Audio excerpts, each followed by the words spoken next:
Hello hello साथीहरू, after retirement चाहिँ मौरी र पुत्का पाल्नुको अलावा चाहिँ भेडा पनि पालिएको छ है साथीहरू। यो हेर्नुहोस् है, यसलाई चाहिँ साँड साँड भन्छ।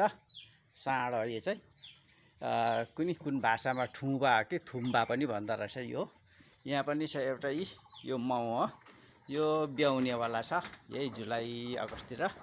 र यहाँ अर्को पनि छ हो, यो पनि जुलाई अगस्तमा ब्याउँछ। यो पनि पठेक्री हो। अब यो पहिलो बेत ब्याउँदैछ। यो चाहिँ बच्चा हो, 1 वर्ष पुगेको बच्चा। यो तल्लोले ब्याएको हो। यो पनि साँडै हो। अब साँडै है ल है साथीहरू, गऱ्यो भने जे पनि हुँदो रहेछ है। मान्छेले आवलमा चाहिँ भेडा हुँदैन भन्थ्यो, तर हुँदो रहेछ है। भयो, तर बेला बेलामा यिनीहरूलाई चाहिँ नुहाइदिनुपर्छ गरम भयो भने। र यसको भुत्ला पनि काटिदिनुपर्छ।